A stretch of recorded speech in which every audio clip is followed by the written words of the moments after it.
بسم الله الرحمن الرحيم. مشاهدي متابعي قناة ملعب مصر في كل مكان، الجزء الثاني من السوبر الأفريقي. طيب، طبعا كان في الجزء الأول معانا محمود، فطبعا هو أكيد هيكمل معانا. تمام. طبعا من كتر حبي في المشاهدين ما اقدرش اسيبهم في الجزء التاني. يا رب هما كمان يكونوا بيحبونا، يعملوا لنا لايك واشتراك ويفعلوا زر الجرس بقى، يا رب يا رب. والكومنت الجميل بالتوقع وبأي سؤال وبالتحليل لو فيه رأي. طيب، آه، طيب، يلا بينا. ما هي توقعاتك للمباراة؟ يا ابني بالراحة، مش كده يعني. ده احنا لسه بنسخن. التوقعات دي في البداية؟ طب ده توقعاتي من ناحية ايه؟ كنتيجة ولا كأداء تخيل يعني، ولعب؟ لو دي بداية تبقى النهاية ايه؟ ما انا مش فاهم انت عايز ايه. توقعاتي من ناحية ايه بقى لا، ده, يعني؟ ده سؤال عام. يلا طيب، انطلق. مباراة الأهلي والزمالك هي مباراة في علم الغيب، ومباراة ليس لها توقعات وسيناريوها مجنون. بمعنى إنك ما تقدرش تتخيل مين يكسب ومين يخسر ومين، حتى لو الأهلي أفوق والأهلي أجهز والأهلي لعبته أقوى وكل الكلام ده وكل المقاييس دي في الأرض تحت مسمى ديربي وكلاسيكو الكورة المصرية والعربية، ويمكن من كلاسيكويات الكورة العالمية.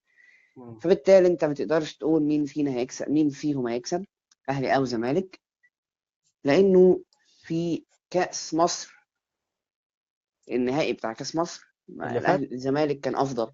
والأهلي خطف. صح. وفي نهائي القرن ذات نفسه الزمالك كان أفضل والأهلي خطف. صح برضه. فبالتالي مفيش مانع لو كان الأهلي أفضل والزمالك خطف. ولكن خلينا نتكلم فني ونقول إنه اللي هيفرق مع النادي الأهلي واللي بيعول عليه كولر نص ملعبه، اللي بيكون مكون من 3 تروس هو بيحركهم بمعرفته: مم. أكرم، إمام، مروان. تمام. غير مفتاح لعب جديد يحيى عطية الله، مم. اللي بياخد دور هجومي قوي جدا. بس أنا بقول إنه اس- مش هياخد الدور الهجومي ده مم. عشان عنده زيزو. صح. الشحات ذات نفسه عنده زيزو هيراقب، ومروان. يعني زيزو مفتاح لعب الزمالك المفروض يراقب من ثلاثي. يعني احنا المفروض الادوار الهجوميه للباك، ما يعني بتاعت يحيى عطية الله تكاد تكون معدومه في ماتش الزمالك. طيب، تمام. نص الملعب بتاع الاهلي قوي جدا، فمحتاج نص ملعب يجري، مش محتاج لعب من جوميز. هو ده محتاج انك تحليل المباراة مش توقعات يعني. بس ماشي، كمل كمل كمل. محتاج، ما انا خدت الاثنين بقى عشان انت ما قلت أصل لي بشكل يعني لسه عام. في أسئلة تانية، ده أنت. معلش، أوكي، ما تقولي في اللي جاي. طيب. أوكي. هنشوف. محتاج انك تحط لعيبه نص ملعب تجاري لعيبه نص ملعب الاهلي. يعني مروان عطيه، عشان تعرف توازن الدنيا وتعرف تلعب زي ما الاهلي عايز يلعب، حط له دونجا. تمام. شحاته مع امام مم. واكرم، فهنحط ناصر ماهر. ليه الثلاثه دول قصاد الثلاثه دول؟ ناصر بيواجه امام، شحاته هيواجه اكرم، أنت عكست مروان على وعنده كلامك دونجا. الأول يعني، بس ماشي. مم. انا بتكلم في الميول. دلوقتي انا تمام. دخلت في ميول لاعبين. ماشي. دلوقتي انت لما تحط الثلاثه دول قصاد الثلاثه دول، فالثلاثه دول يعرفوا يجاروا الثلاثه دول. تمام. فكره اللعب بقفشه وامام، قفشه وامام تاخد منهم احلى اداء، اوكي، وبينيات زي العسل، مم. في الهجوم زي السكر، عشان حاجه كده اتسأل عنهم كولر في المؤتمر. جامده جدا. مم. ولكن لما تيجي تلعب مع قفشه وامام، كنت ضامن ان نص الملعب اللي قدامك مش هيتاخد، ماشي. لان قفشه وامام مش هيعرفوا يجاروا شحاته وناصر. مم. تمام. ولكن لو جوميز لعب بناصر وعبد الله، فالعب بقفشه وامام وانت مستريح. انا عايز اقول لك حاجه، المفروض انا بسالك، بس عموما انا مش محب فكره ناصر وعبد الله مع بعض. وانا قلت لك ده في مره من المرات كلامنا يعني. بص، ما هو الفكره كالتالي الفكره كالتالي انت هتلعب ناصر بناصر وعبد الله 8 او ناصر وعبد الله يقابلهم قفشه وامام. لا ماشي، اكرم انا بتكلم في وشحاته. حته معينه. اكرم وامام ماشي. يقابلهم شحاته و آه، شحاته وناصر. ماشي ماشي. ليه؟ لتعادل كافة نص الملعب، عشان نجاري، عشان الاتنين يجاروا بعض. غير بس كده انا افهم من كده ان انت هتخلي الفريقين يلعبوا 4-3-3. يس، غير كده يعني انت تلعب بناصر وعبد الله جنب بعضهم، حتى مش هيلعب حد فيهم 10. غير كده ماشي. نص الملعب هيتاخد. لو ناصر وعبد الله لعبوا واكرم وامام لعبوا، نص الملعب بتاع هيروح للاهلي. لو بص. قفشه وامام لعبوا وناصر وشحاته وناصر لعبوا، نص الملعب يروح للزمالك. لو قفشه وامام لعبوا وناصر وعبد الله لعبوا، احنا هنشوف ماتش مفتوح. تمام جدا. تمام. اعتقد انا كده ابديت ووفيت كتير جدا في النقطه دي، مم. بعيدا عن إن لسه ما اتكلمتش عن خط الهجوم، لسه في كلام وما تاني. اتكلمتش عن الواجبات الدفاعيه لكل لاعب في الملعب. مم. انا عندي اسئله كتير، حاول يعني لخص كمل، اجابتك. اتفضل، طب خلاص خلاص اكمل انا. كفايه كده. طيب قول لي بقى. ماشي. ايه، كيف تقيم اداء الاهلي في الفتره الاخيره؟ بص، اداء الاهلي في الفتره الاخيره هو اداء، يعني هو اداء عظيم جدا. مم. اداء متزن، بيكسب، بيعمل اداء، بيعمل جمل، في اكتشاف جديد اسمه رامي ربيعه جاي في الطريق. ايوه فعلا. تقريبا هياخد مكان وسام، وهياخد مكان مصطفى في المنتخب وكده هاخد يعني. كام وسام التهديفيه، ف ف ممكن ف ياخد، ف اقول لك ايه ايه بقى، هو.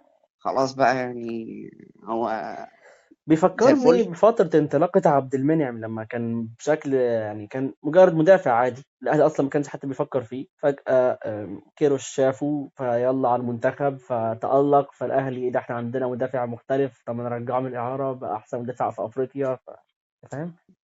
يعني ما على هو طول داخل يلا رامي احترف ماشي بره. كده، رامي ماشي كده. فتمام. رامي اللاعب الغير محظوظ اللي الإصابات كانت ملازماه، بس رامي دلوقتي بالظبط. جاي. ماشي بالمناسبة، رامي هو جاي. هو يعني أعتقد احنا هنشوف عبد المنعم بشكل مختلف في نيس. ده لو كان مفيش اه حد متابع يعني، اظن كلكم متابعين اخبار الاهلي، فلو مش متابعين فهو حاليا احترف في نيس الفرنسي بيع نهائي. تمام. كان بيلعب النهارده في دوري الأبطال وتعادل مع ريال سوسيداد. لا انت، انا حاجه كده ايه بيني وبينك بره الهوا يعني، لو انت اصلا عايز بشكل عام متابعه اللعيبه دي، هما منطلقين. عبد القادر منطلق، عبد طبعا. المنعم منطلق، عبد القادر معار يا جدعان. حمدي كمان لا كسب لا لا 3-1 النهارده لا وخد لا استنى يا عم التاني في اتلخبطت. الدوري القطري. ايوه. وكريستو معار برضو عشان بس نكون واضحين. وتمت إعارة ناس تانية بس هقولهم في صفقات. كمل خلاص كمل. بقى كمل لا انت شويه. ما. طيب، كيف تقيم أداء الزمالك الفترة الأخيرة؟ لا، اداء باهت، اداء باهت. الله. ما فيهوش غير مجهودات فرديه من ناصر، من عبد الله، من زيزو. ما تشوفش، من ما, سيف. ما, ما تفهمش ايه. من سيف. مم. طيب. طيب السؤال جاي صعب شوية. من هو في رأيك اللاعب الأهم في الأهلي؟ رامي ربيعه. طب والزمالك؟ زيزو. أنت تخطيت أول 5 أسئلة. طيب، ما هي نقاط القوة والضعف في الفريقين؟ بس ابدأ يعني، بص السؤال عام، يلا انطلق. نقاط نقاط القوة. القوه في الاهلي هي نص ملعبه، اه. اللي دايما جاهز باي حاجه جديده. وده كان السبب اللي خلى كولر يقول لكم مش عايز من رمضان يا جدعان، هاتوا لي مهاجم. اما بس نقاط طبعا احنا الضعف في اخترنا ديانج الاهلي، يعني، بس ماشي. نقاط الضعف في اللي بالمناسبة معار للخروج السعودي، معلش عشان انا وسام. برضو يعني. وسام شخصيا ماشي نقطة قوة، بس اه. وسام نقطة الضعف ممكن يكون نقطة دي ضعف. جديدة. ليه؟ لا، ليه؟ عشان انت بتضطرني اسألك اسئلة جانبية. ماشي. وسام، مم. انا نفسي اجيب جون في الزمالك، فاحنا هنركز على وسام عشان يجيب جون في الزمالك. ماشي. فاحتمال نشتت واحنا بنلعب كورة، احنا هندي لوسام ولا هنخدم الفريق؟ باصل صلاح طب يعني. وسام لما يستلم الكورة مم. هياخد الكورة هيفكر في على زمايله المرمى. ولا انا عايز الزمالك؟ ما بس صلاح على المرمى بقى، يلا. هنشوف ايه؟ هنشوف عبد القادر جديد، بس فهل اتمنى يكون لمباراة واحدة فقط، واتمنى اصلا ده ما يحصلش يعني. وسام هيكون نقطة ضعف ولا نقطة قوة، ده ولا سؤال. هيكون يا نقطة نهار ضعف ابيض. والبطولة هتيجي؟ اه، حلو السؤال الجنائي. طب رد على في الكومنتات، انا مش هرد على السؤال ده. وانا رد على مش في محتاج الكومنتات. ارد، انا خلاص انا سألت. طب الزمالك. الزمالك نقطة القوة هو. مم. هي زيزو اوكي. وناصر ماهر في النص، اه. وبس مش يعتبر. هلاك طيب ولا اي لا حاجة؟ لا لا لا لا، ما اقدرش. محمد حمدي طيب. طب الضعف. دفاع ونص الملعب يا نهار ابيض. المهمش اللي ما بيضغطش غير بعد فوات الاوان، والدفاع بيبيع نفسه كتير. طيب. الدفاع بيبيع نفسه كتير فعلا، بيبقى فيه بطء. في ساعات بتلاقي ان اللعيبه بتدخل في العاب بعض.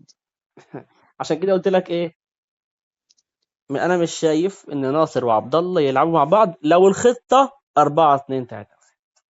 اما نقطه ضعف الاهلي ممكن تكون الشناوي، يا نهار ابيض. ليه كده؟ عشان الشناوي مش في مستواه. الله. طيب اهلاويه حقيقي خد في الكومنتات، شايف ازاي المباراة هتتلعب تكتيكيا؟ بص، هي المباراه هتتقسم وجوميز شغال بدني كويس، ده طبعا. لا بدني ايه، ومقلل خد دي نفسي كمان. ومقلل الفترات البدنيه في البتاع، لا لا ومركز ماشي، جدا ده مع بدني المحلل. ونفسي، على عكس كولر اللي شغال بدني وبس. كولر ما بيعرفش يشتغل ومحاضرات نفسي. فنية.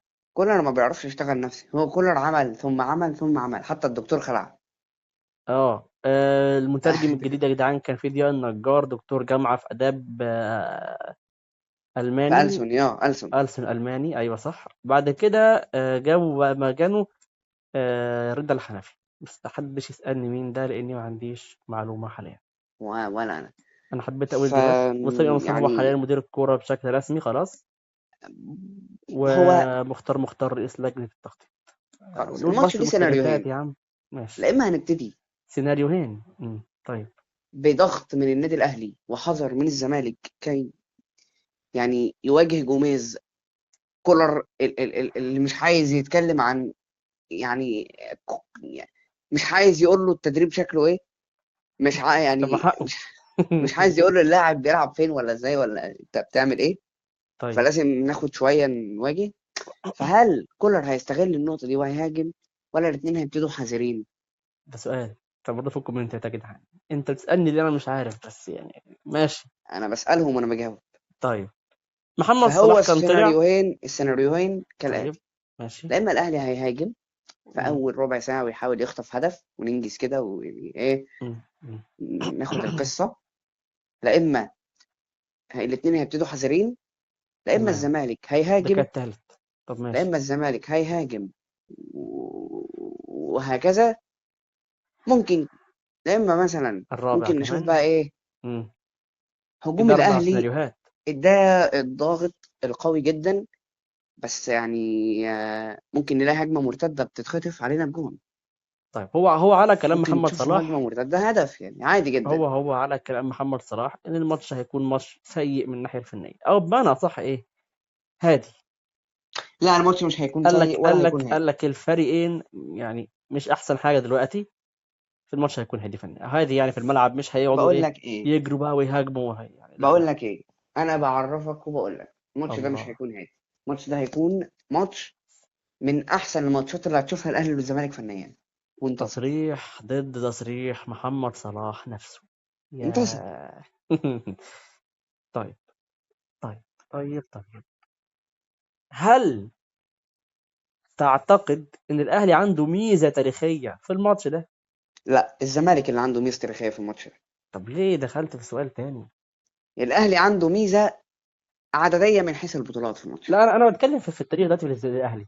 لا ولا لا، لا، طب بس. مفيش تاريخ هل مفيش. تعتقد ان الزمالك عنده دافع اضافي للفوز بعد خسارة الدوري؟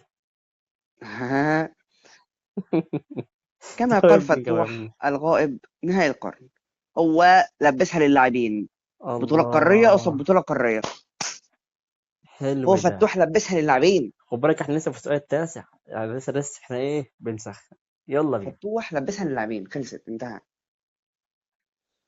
مين اي نعم، دي هو؟ مش زي دي، او ماشي، بس خلاص هو قال لهم كده، خلاص هو قال لهم كده. مين هو اللاعب اللي تتوقع يصنع الفارق في المباراة؟ شوف انا ما قلتش لمين. يلا. الاثنين. في الاثنين لاعب واحد بس. لاعب واحد يصنع الفارق، يعني المباراة رجل مباراة مين مثلا؟ مين اللاعب اللي يصنع الفارق؟ هو ده افضل واحد في الماتش كله على بعضه كده. مين اللي ممكن يعمل حاجة مختلفة يعني؟ وسام مثلا في الدقيقة بلس 90 راح مسجل كسبنا الماتش. يجي مثلا زيزو مثلا في اول دقيقتين يسجل ونتركن كلنا وما حدش يسجل، يعني حد يخطف كده. مين يصنع الفارق؟ تبقى نتيجة مثلا 2-2 وفي الاخر حد من هنا يروح رازع الجول التالت ويكسب ماتش، يعني مين؟ امام. امام يصنع الفارق للاهلي. اوكي. وزيزو للزمالك. لا لا، انا مش عشان كده. طب حظوظ الفريقين ايه 50 في الفوز 50. باللقب ده؟ 50 50. زي ما قال الراجل كده في التصريحات. شكرا لحضرتك. هل تعتقد ان المباراة دي هتكون متكافئة ولا الكفة هتكون أرجح عند فريق واحد منهم؟ يا تقول لي متكافئة، يا تقول لي أرجح عند حد. يلا، مين هو؟ شوف كده. هتكون فترات. فترات؟ يعني فترات متكافئة ولا فترة عند ده وفترة عند ده؟ فترات مكافأة. فترات هتلاقيها متكافئة في نص الملعب عادي، الاثنين بيلعبوا كورة. تمام. فترة هتلاقيها عند ده وفترة هتلاقيها عند ده. طب بس بشكل عام المباراة هتبقى عاملة ازاي؟ يعني انت كده صنفتها لي متوسطة 50-50 برضه. هي كده. مفيش إجابة دبلوماسية. هي كده. ملهاش شكرا. وصف تاني. طيب، ايه هي العوامل اللي ممكن تأثر على نتيجة الماتش؟ الحكم والجماهير. يا نهار أبيض على جد السؤال كنت متوقعها. سؤال جانبي كده، وقول لي ليه أو إزاي. الحكم عشان هما جوميز شغال نفسي، تمام، مم. على اللاعبين وكيفية الفوز باللقب والدافع. ولكن إدارة تمام. الزمالك اشتغلت نفسي غلط لما شككتهم في الحكم. فاحنا هندخل نتلكك للحكم، فده هيأثر على تركيزنا احنا في الماتش. أحمد سليمان قال له أنا معترض على ده، على إن إحنا نوصل شكل في الحكم والطريقة دي والأسلوب ده كله. طب شفت تخبط الإدارة. يا ابني أنا لسه قايل في الجزء الأول محمد طارق قلت مش هكمل، ما تدخلنيش في تخبط الإدارة بقى وحوار تاني. فبالتالي تشكيك الحكم كفيل انه يخسرك الماتش، لانك هتركز مع تصرفات الحكم خصوصا الإحصائية. واخطاء الحكم. الأهلي تخيل انت بيكسب معاه مثلا في والزمالك الدقيقه بيخسر. الاولى مثلا دخلت، تمام، وجيت في التحام، هوب ضربه جزاء ما اتحسبتش، ما احنا قلنا. فنبتدي بقى ايه طول مم. الماتش؟ لو الكره طارده على نادي الزمالك هيعترضوا عادي. ما احنا بقى ايه، كده كده عارفين انك وحش ومقتنعين تمام. انك وحش. فانت كمان بقى ايه، اثبتت انك وحش حتى لو ما تقصدش، فانت قاصد. طيب قول لي. ده مش كفيل. لا ده تمام، أنت صح. طيب. اما الجماهير بقى طبعا هتأثر. لا ده اكيد، انا كان فاهم موضوع الحكم. طب ازاي شايف بقى المدربين هيعملوا ايه عشان في الماتش يعني؟ كولر متمرس جدا على الماتشات اللي فيلسوف شبه كولر. دي. كولر فاهم كويس جدا هو بيعمل ايه. تمام. فكولر متمرس اكتر من وبعدين جوميز. هو مش من فلسفته ان هو هيلعب باللعيبه الصفقات الجديده كلها، جوميز فهيلعب اكله جوميز بيحيى يعني. انما جوميز جوميز مدرب. بص معاه الصفقات كلها يعني، معاه ما عدا جوميز ريداي. مدرب كويس. جوميز مدرب كويس. مفكر. بس جوميز مجنون. جوميز لا يعني ما بيقراش بسرعة. تمام. طيب. ممكن يعمل تبديلات خاطئة ويخون التوفيق، وهو أصلا في أمس الحاجة لأنه يفكر صح. حلو قوي. كولر متمرس في الترتيب والتوفيق. طيب وفي كولر ما ربع بيبدلش يعني. أصلا، هو بيوفق بس.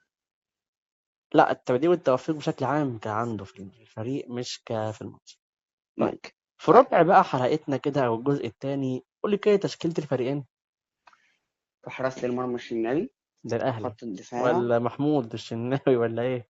لا يا عم اسمع. تمام، عشان بس برضه يبقى خط ناس فاهم. الدفاع محمد هاني، رامي ربيعة، ياسر إبراهيم، ماشي. يحيى عطية الله، مفيش غيره او يعني أو. آه. مروان بالمناسبة كريم عطية. فؤاد بقى كويس الحمد لله، فممكن مع الوقت يكون موجود. وهو انا كنت قلت لك قبل كده في مرة ان هو رافض كريم نيدفيد، ولكن هو قال لك خليه انا عايزه. ورفض بيع كوكا طبعا، كان عنده عرض اعارة بس هو قال لا انا مش عايزه اعارة ولا طب اي حاجة، خلينا خليه نكمل موجود. خلينا نكمل خلينا نكمل. ماشي، انا بس بحاول اخلي الناس تكون ايه، مواكبة اخر الاحداث. مش في النص. ما حسب ما افتكرها يا عم، مش مش كده. محضرها يعني. كمل ترتيب كمل. الحلقة مش كده. المهم، وصلنا لنص الملعب. مم. بصوا، هي كالتالي: مروان امام اكرم. صح. مروان إمام أكرم، مروان مم. إمام أكرم. خلصت. الشحات، واو. بيرسيتاو، وسام. الشحات بيرستاو وسام الزمالك. في حراسة المرمى محمد محمد صبحي صبحي. اكيد مش هيبدا بعواد ولا الشناوي، بس خط كمل يعني. الدفاع عمر جابر، حمزة المسلوسي، حسام عبد المجيد، محمد حمدي. اه حلو ده. في نص الملعب دونجا، دونجا شحاتة، شحات اه. ناصر ماهر، ماشي. زيزو، مصطفى شلبي، عمر فرج. عمر فرج. ياه، غريبة دي. هل تتوقع اي مفاجآت في الماتش؟ مم. السؤال صادم ولا ايه، صعب ولا مش مفهوم ولا ايه؟ أي مفاجآت في الماتش؟ في مم. مفاجآت في الماتش. طيب هتقولهم ولا ايه، ولا متوقع ايه؟ هتشوف مفاجآت تشكيل، وهتشوف مفاجآت في اللاعبين ذات نفسهم. في الاداء طبعا. طب طبعا. بره بقى وكده ممكن من ناحية التصوير، من ناحية الجماهير، لا، ما احنا كده متعة كده عند عارفين. التحكيم. احنا لا عارفين يعني عارفين. تمام. بس هو السؤال اللي جاي ده تحسه كده سؤال تعليمي قوي. بس الحكم ده هيأدي كويس جدا بكرة. تمام. طيب بص، خليني أسألك سؤال تحس تعليمي شوية. قول لي ايه هي الدروس المستفادة يعني، ماشي، آه اللي ممكن الاستفادة منها من المباريات اللي فاتت بين الفريقين.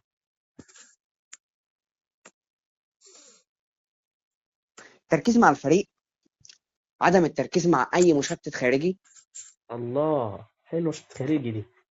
عدم التركيز مع فكرة إنه اللاعب ده كان هنا، كان في الفريق ده فجه الفريق ده، فلما مم. يقف مع ده احنا نفكر إنه قال ده كده. اشتم شوية في إمام وفي كهربا، اشتم شوية في ناصر وفي عبد الله.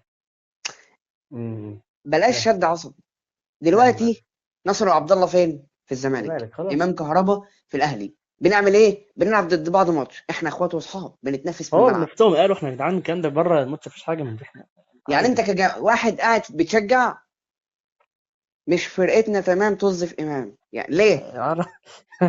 ليه يعني؟ خلاص. وانتوا تطلعوا كجماهير الزمالك اللعيبه مشطبه واولهم كهربا، طب ليه؟ فيرد جمهور الاهلي: قوم من النوم عندكم المرحوم. طب وبعدين هنعمل ايه؟ ليه اتفضل يا يعني جدعان. ما تشجعش تقول مثلا طريقنا سالك السوبر للزمالك؟ صح. ليه ماشي. ما مثلا جمهور الاهلي ما ينزلش يقول ايه؟ لعيبتنا تمام ومنهم كهربا وامام، اهتفوا. بس كده. بس انا جمهور الزمالك ممكن يفتكروا انتوا بتغزونا بكهرباء امام فيروحوا ردين بهتاف سخيف يعني ما تردوا بهتاف سخيف. اطلعوا قولوا على البركه ويلا السوبر يا عبد الله مثلا، ايه المشكله؟ بص انا في الاول وفي اهم الاخر حاجه عدم التجاوز. انا شايف الكرة فكاهة يعني. يا عم شجع فريقك ان شاء الله. تمام. حتى نصر وعبد الله كانوا يعني كانوا عندنا، ونقول له شجع فريقك، شجع فريقك. امدح في انت نصر. اقعد قول لنصر انك اسطوره. قول لعبد عادي الله انك اسطوره، ما تغلطش في حد. عادي عادي عادي. خليك مع فريقك. الكوره للمتعه. انت رايح تتفرج وتستمتع، مش تستفز وتستفز. طب انا اسالك سؤال، لا ما هو انت بلاش مش عشان دي دافع مش هتنفع. فلوس عشان تتعصب وتستفز وتستفز حد، انت دافع فلوس عشان تستمتع بالماتش. تمام. ماشي. استفيد بفلوسك واستمتع وما تعصبش نفسك. التذاكر اصلا خلصت في 24 ساعة، ده خبر كده يعني. تمام. ف ف ف ف ف, عقول الجماهير تعلى شويه بس، وعقول طيب اللعيبه اللي ساعات بتنساق ورا الجماهير. ما لا استنى استنى، لسه السؤال الجاي يعني سيب دي للسؤال الجاي. طب كمل، انا خلصت اجابه هنا. ازاي هتأثر الضغوط الجماهيرية دي على أداء اللعيبة؟ ازاي ممكن يعني؟ انت ممكن في لحظه بسيطه جدا والجماهير كلها هايجه على كهربا او امام. تحب اقول لك امام انا على حاجة مش فكره. مش المفروض تتقال؟ مم. طيب حاجة بره الماتش.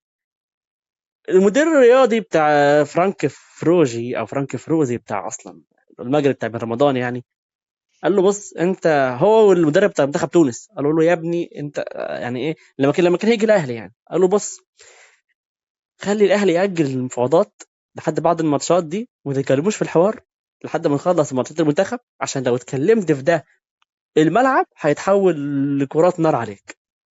بس كده. انا مش فاهم طب يعني ايه يعني. انتوا ليه بتعملوا كده؟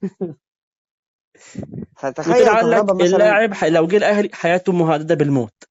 نعم، يعني ايه جه الاهلي هتموتوه ليه يعني؟ ايه ده؟ هيقول جماهير مريضه.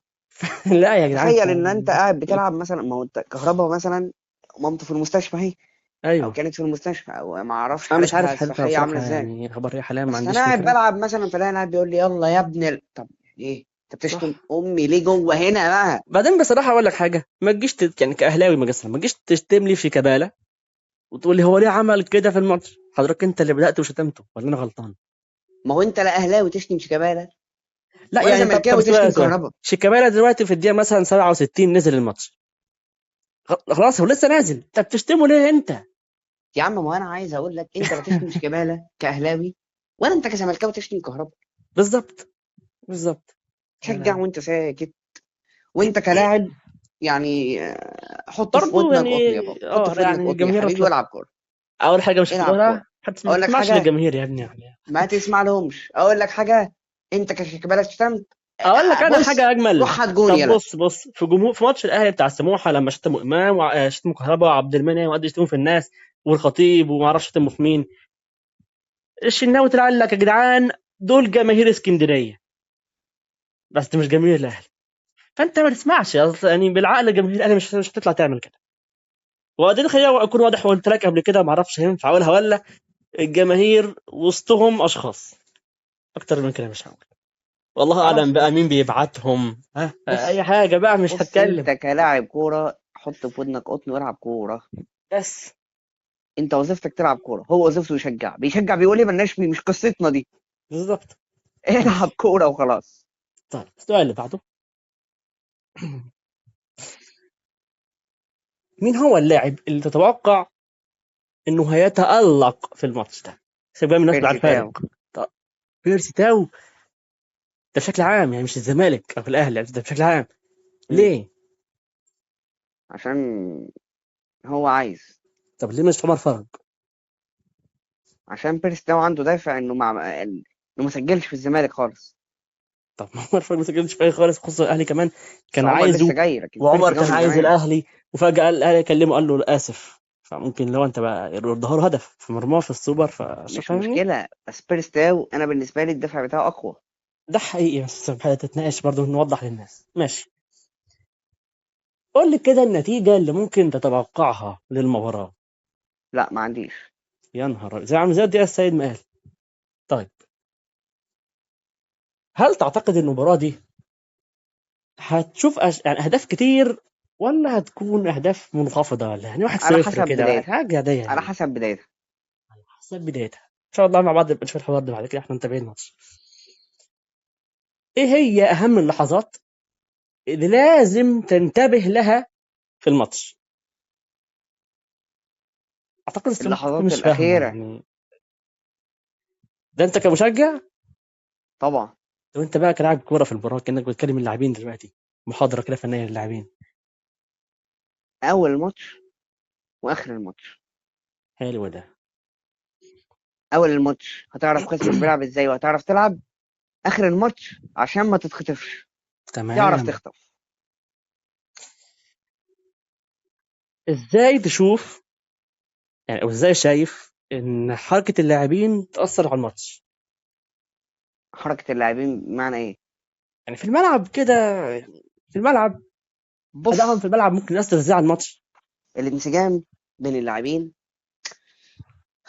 اكتر حاجه ممكن تأدي. يعني مثلا انت لو لعبت ناصر وعبد الله، الاثنين بيتحركوا نفس الحركات، طيب، لان الاثنين مركز واحد، تمام 10. ما ولكن لو عشان كده لعبت انا امام بقول كلام وقفشه، غريب. الموضوع اسهل شويه، لان صح، امام 8 و10 خلاص واضحة متمرس جدا. في 8 شويه، لا، هيلعب ومنطقته 8. اكتر فتمام، لكن مثلا نصر وعبد الله في وقفشه هينطلق الزمالك قدام. الاثنين 10، انت بتلعب فيهم ازاي كده؟ فدي حاجات سخيفة شوية. لعيبه الاهلي على فكره فاهمه بعض ويحيى ومنسجمين فهمهم مع بعض وفهموه يعني بالمرة برضو كده. اكتر بكتير من لعيبه الزمالك. يعني انت لعيبه الاهلي عارف ممكن يعني. تتحرك، يعني تروح في مكان، فالكرة تتلعب لك وانت مغمض عينك عارف ان ده واقف هنا.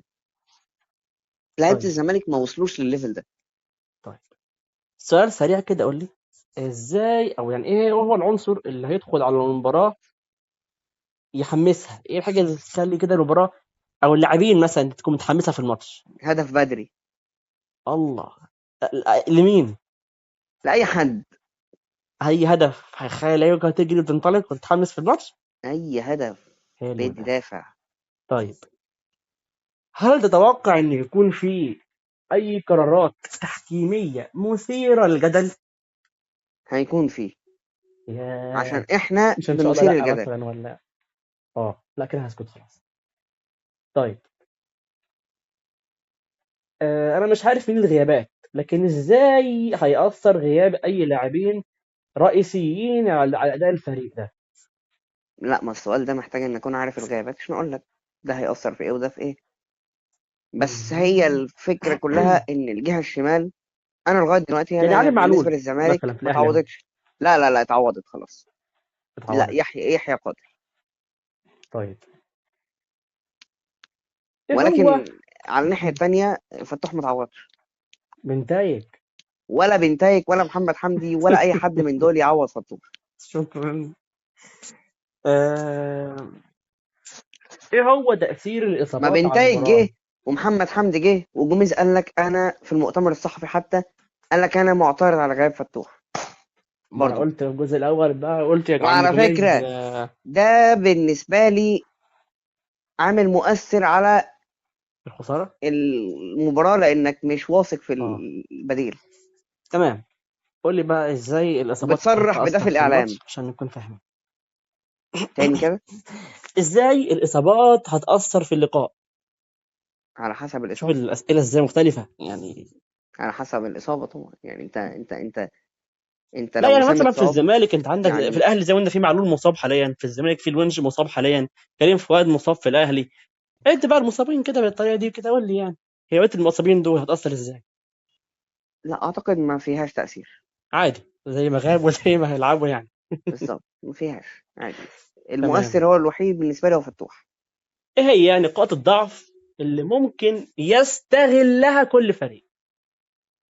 نقاط الضعف بالنسبة اللي ممكن يستغلها للدفاع الاهلي مثلا الاول. بتاع الزمالك. الزمالك ممكن يستغل الزمالك وارتباك ايه؟ الزمالك لو تسجل فيه هدف بدري. طيب، الزمالك بقى ممكن يستغل نقطة ضعف ايه في الاهلي؟ الزمالك ممكن يستغل نقطة ضعف ايه في الأهلي؟ امم اوعى تقول لي الشناوي. مفيش. اه، الشناوي. حلو ده. ماشي. والله العظيم ما عارف جمهور الاهلي هيعمل فيك ايه بعدها. طب السؤال اللي بعده كده، ايه هي نقاط القوة اللي ممكن يستفيد منها كل فريق بقى؟ نقاط القوة الحقيقية بالنسبة للأهلي هي وسام. نقاط القوة يستغلها يعني. القادمة رامي. لا لا، اللي ممكن يستغلها الفريق ده بشكل عام دلوقتي في الماتش ده نص ملعب يعني. الأهلي طب الزمالك ممكن يستغل نقطة قوته وهجوم اللي هي وراس ايه؟ الحربة. هجومه. هجوم. طيب، أسئلة سريعة كده. ازاي ممكن، بص السؤال ده مختلف جدا، ازاي ممكن المباراة دي تأثر على مستقبل المدربين؟ كولر مش هيتضر. جوميز هيخلع. الله الله الله. طيب، ايه هو الدور اللي ممكن يلعبه بس المشجعين كولر في الماتش؟ كولر هيتم فقد بعض الثقة بالنسبة له، وهيتقال إن دي عقدة كولر. لا، وإحنا مش وهيلبسوها في الإدارة، انت ما جبتليش غير يحيى ده، اللي انا كنت ده الوحيد اللي كنت عايزه وانت جبته لي. أيوه بالظبط. طيب ماشي، شكرا جدا. بس هو انت كنت قاعد تتكلم في الصفحة. طيب السؤال اللي انا سألته دلوقتي، إيه الدور اللي ممكن يلعبه المشجعين يعني في المباراة ده؟ لا طبعا دور رقم واحد، دايما هم رقم واحد. طيب إزاي تقارن الماتش ده بماتشات السوبر السابقة بين الفريقين؟ هو كده كده ماتش واحد. الجيل مختلف ياه. والوضع مختلف. مم. طيب إيه هي العوامل اللي ممكن تقلب المباراة رأسا على عقب؟ تقلب استفزاز. الوضع كده خالص. استفزاز الجماهير. الجماهير لبعض. ممكن يقلب الماتش. اكيد. طيب إزاي الطقس بقى ممكن يأثر على الماتش؟ درجة الحرارة والرطوبة لو لا مش ما هو متعودين عليها. عشان كده جوميز قال لك انا كان كويس لان جيت بدري. فاللي متعود اكتر على الطقس وهم وصلوا قبل الاهلي اصلا. واللي متعود اكتر على الطقس والجو ده هو اللي هيعرف يلعب، واعتقد الاتنين متعودين الزمالك. على السعودية. لا بس يعني بشكل عام خلينا نقول في الوقت الحالي. الفريقين متعودين على السعودية. ايوه لكن دلوقتي الوضع اللي احنا فيه حاليا الزمالك اعتقد الاقرب لان هو اللي راح اعتقد الاول. مش فكرة الاول بس، اعتقد الاهلي راح في على الوقت ده. كلام جوميز. الاهلي راح في الوقت ده والزمالك لعب هناك برضو في اللعيبه الوقت دي ده. ما هو مين الاهلي؟ مش لعيبته دي اللعيبة دي راحت واللعيبة دي راحت، كلها فدلوقتي كلها. الطقس مش ماشي. هيأثر قوي. طيب السؤال اللي بعده بقى، ايه هي التغييرات التكتيكيه اللي ممكن انك تشوفها بتحصل اثناء الماتش؟ خد بالك تكتيكيه. يعني يعني ممكن تلاقي يحيى بيهاجم في بعض الأوقات، ممكن تلاقي إمام مكان وسام أصلا في رأس الحربة. ده رامي الاهلي. تاكتكس مهم جدا. أكرم أكرم في بداية الهجمات والتقدم حاجة زي الفل. انت في الزمالك. الزمالك ناصر. مم. بس كده. ناصر وزيزو ومش هلاك لو نزل، ومصطفى اه شلبي إلى حد ما في بعض الأوقات. وعمر فرج ان شاء الله. شحاتة لاعب كويس ماشي. كتلة دفاعية كويسة. حلو ده. ايه هو تأثير اللاعبين الخبرة على المباراة؟ كبار آه، بقى الناس اللي فاهم. مم. دور القيادة. دور القيادة. يا إجابة في كلمتين. ازاي حماس اللاعبين هيأثر على أدائهم؟ حماس اللاعبين لازم يكون في دور قيادي. مم. لو الحماس اللاعبين زايد هيعملوا إصابات لبعض. طيب ولو ضعيف الماتش هيبقى بارد.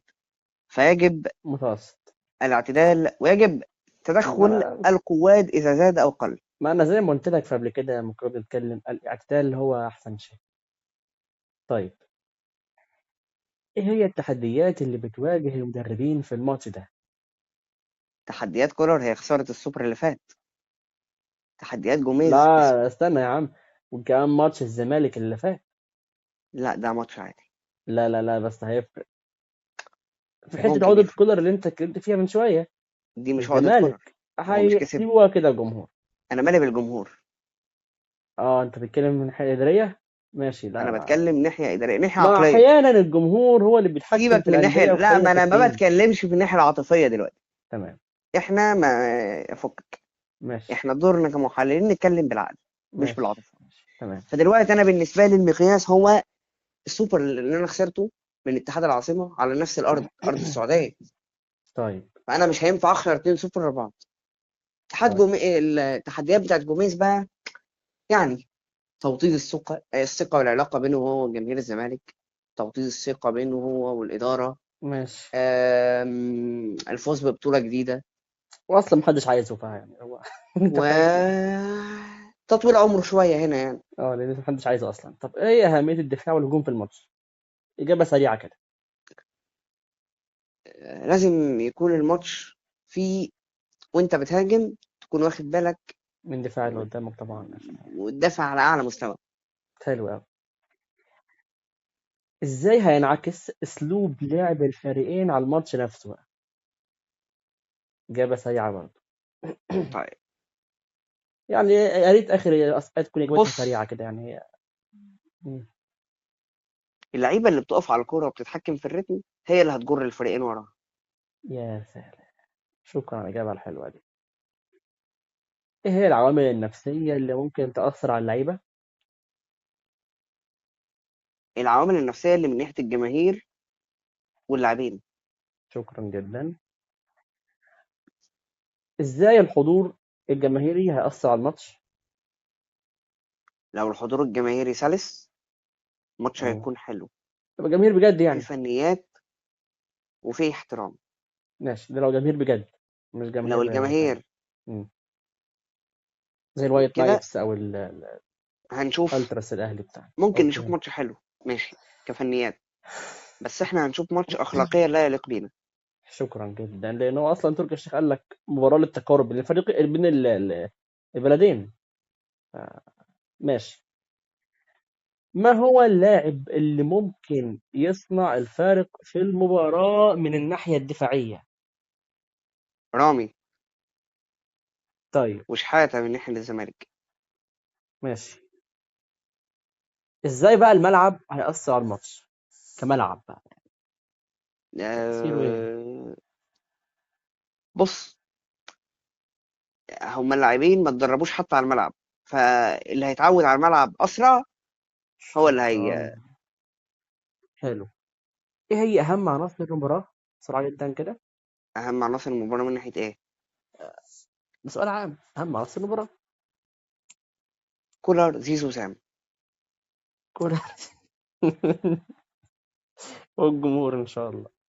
الجمهور أولهم. والتصوير. و... والحكم. والمعلق لو كان معلق لطيف. طيب. ايه هي بقى العوامل اللي ممكن تخلي المباراة دي 1-1، يا عم 5-5 لو عايز، يعني ايه اللي ممكن يوصلنا لمرمى ترجيح؟ الحذر. اه. حلو ده. الخوف. طب ماشي. ايه هي اهم التكتيكات اللي لازم المدربين يركزوا عليها؟ اخر كام سؤال كده عشان نكون يعني. يلا. الريتم السريع، التمريرات السريعة، والتسديد من بره، المباغتة، حلو ده. والكروت الذهبية اللي بجد، إنك تلاقي رامي جوه منطقة الجزاء في كرة متحركة، طيب.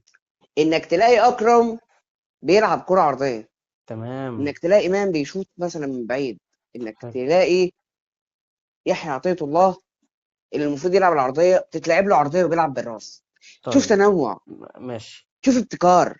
طب سؤال مختلف. يلا. ازاي ممكن غياب الجمهور يأثر على الماتش؟ وتحاول تفهم سؤالي بقى. آه هيكون في راحة نفسية للاعبين، خصوصا اه. إمام كهربا، عبد الله وناصر وشيكابالا. لا لا، بس انا بتكلم غياب الجمهور، اللي هو الجمهور اللي بجد، هيأثر ازاي؟ غياب الجمهور اللي بجد هيأثر ازاي؟ مش الجمهور بشكل عام يعني. احنا عارفين ان ماتش في الاهلي جمهور، فده والزمالك، سؤال مش ماتش هيتسأل. الاهلي والزمالك ككلاسيكو، مم. زي ماتش ريال وبرشلونة، زي ماتش الانتر ايوه، والميلان. ما هو بص. هدفهم الاول والاساسي هو حماسة وشغف الجماهير. ما هو الجماهير لو جماهير بجد حقيقية هتشجع صح، فدي لو بالظبط. غابت وحضر دي لو غابت التانيين. دي لو غابت لو التانيين زي ما حضروا قلت لك، الوايت نايتس او الالتراس. الاخلاق هتبوظ. بس ده قلت لك السؤال. هنشوف ماتش غير اخلاقي، خلصت انتهى يعني. حلو قوي. كده. طيب. انا اخر سؤال ليا هسأله لك.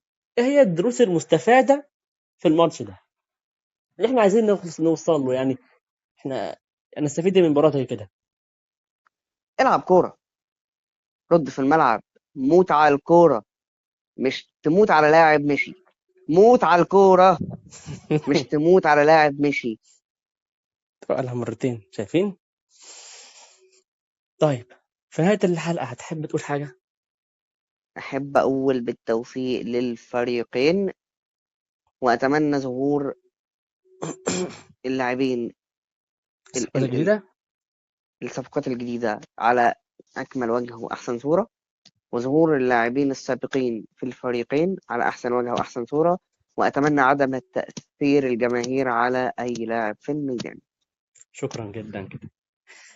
طيب يا جماعة، مش هختلف كلامي كتير عن الكلام اللي هو قاله. هو أنا كنت عايز أقول كلام كتير، بس أنا يعني فضلت إن هو يقوله في خلال أسئلتي. هو فعلا قال كلام كتير أنا كنت هقوله أصلا في نهاية الحلقة، فمش هقول حاجة. توفيق للفريقين. بعيد عن تشجيعي أنا، أنتوا عارفين انتمائي. أنا قلت له بره الهوا مش فارق معايا مين يكسب، ده آخر سوبر أفريقي زي ما اول بطوله افريقيه في السوبر الافريقي فاز بيها الزمالك، احنا اللي فتحناها، وان شاء الله هنختمها ايا كان مين احنا. فده شيء كويس جدا بالنسبه لي. في النهاية تاريخيا أتمنى الزمالك يبقى كويس لو اللي ختمها بس. في النهاية أتمنى ظهور أخلاقي مميز على أرض مطهرة. طيب اتمنى المباراه هتكون زي ما انتم فاهمين على MBC مصر 2 1 برضو من اول الساعه 4 بقى، يعني احنا قاعدين 6 من اول الساعه 4 بقى. ايه هم استوديوهين، يعني من اول 4 بعد كده من اول 6، مش عارف ازاي بس هم هيبقوا استوديوهين. وفي تمام بين سبورت على المفتوحة فيها الشوالي. تمام جدا كده. ماشي بقى في حلقه جديده، ممكن يكون في حلقه بعد السوبر او لا مش عارف، بس على حسب بقى ايه الدراسه بتاعتي بدات، على حسب. تمام اشوفكم في الحلقه الجايه ان شاء الله، تكون حلقه صفقات او حلقه تحليل ما بعد السوبر، والسلام.